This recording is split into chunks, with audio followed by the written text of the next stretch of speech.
Hi guys, it's Emaan, the founder of KETISH, and we have a very special guest here today, like very, very special. Yeah. We have my mama. Hi, my love. Hi, Mom. How are you?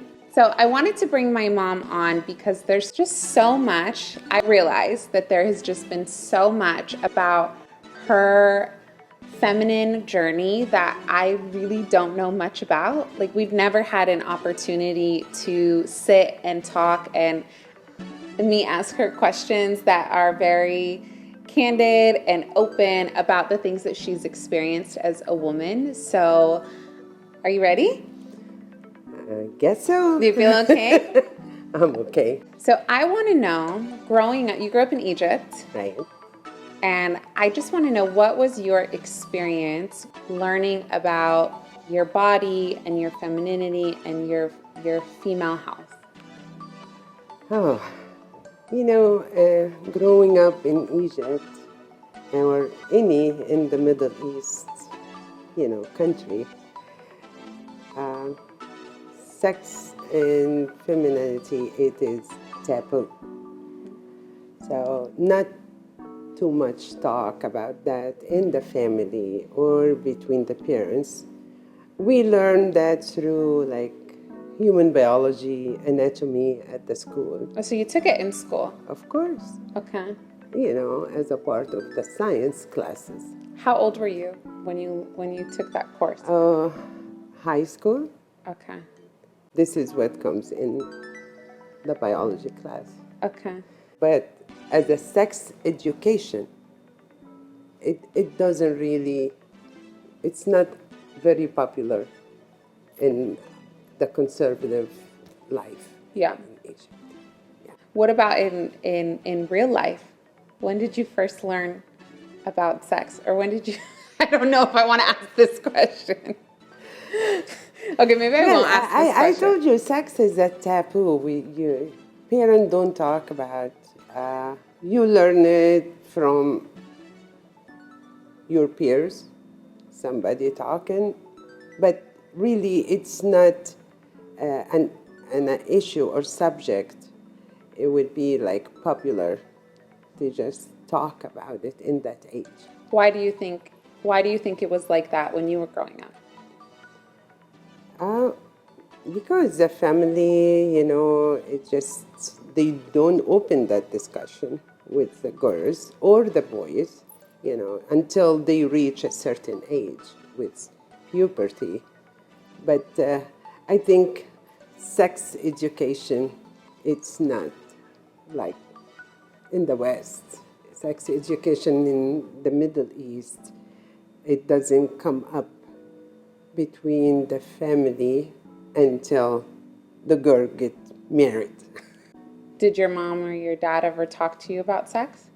My mom was very close, so she opened the discussion just in a way of protection, So sex, it's a taboo. Yeah. It's not like in the United States, Yeah. In the West, everything is open, and they start sex education in junior high. Yeah. And you remember that? Yeah, I remember. What'd you do? We changed all the law. What? We went to the district and we asked for a separate class for boys and girls because it feels like, girls, they will feel shy talking about anything in their body and what they want to ask the teacher about it. So when they are separate classes, I think we felt like it's better, it's more educational for the girls to learn about their body. They can have the freedom of asking questions. Yeah, so basically, when my sister and I were in junior high and we were supposed to take sex ed, Yes. my parents decided that it would not be a good idea if we had to take the class with boys in the room. Yeah. So they went to the district Yes. and asked for them to separate the classrooms, and the district said no.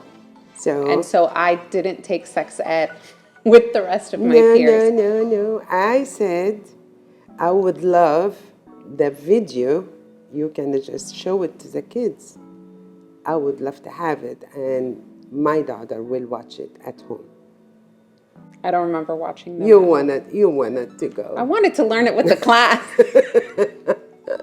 I wanted to take it with the but class. But we separate the class in Heidi's year. With you, they just, I think, they said you're being dramatic. Or no, they said you're being demanding. I'm sorry. It's not demanding. It's just they say you're not going to change all the rules of the school.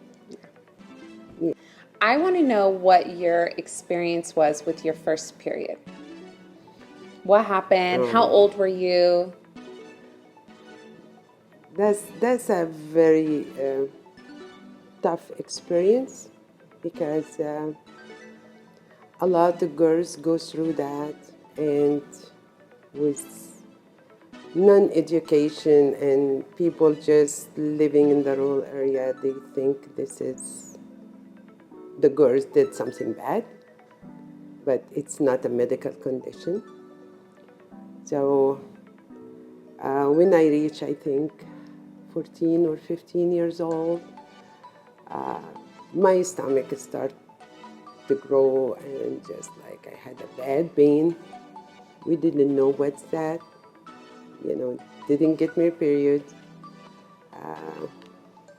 And my mom was worried what's going on. I was young. I was just, because you don't really talk about period until you get your period. Yeah. Until you see that, and the moms start talking about it, how you do with yourself and what's happening and why it's happening. So I didn't get that talk because, I didn't have it, but I had symptoms. Mm-hmm. So they took me to the doctor, but it's a family doctor. It's a taboo for girls, virgin girls, to go to gynecologists. Yes. They believe it's not the time for the girls to go to gynecologist until she get married. Yeah. So the family doctor recommended a gynecologist. So when I went and exam and all that, I think I born with closed hymen membrane. Mm-hmm. Usually that membrane, it has some opening in it. When the cycle goes and you get your period, it goes through that. With me, it was just closed. So I had to go for operation. I was fortunate to have a mother understand, because if any other family in an area, like Upper Egypt or area, they really don't understand that, this girl will get punished. Mm. And that was a tough journey for me. Yeah. Don't make me cry. That was great. I'm glad I just could answer a little bit of what you're looking for. Yes, thank you, Mom. I love you. Thank you. Oh, good luck. Good luck.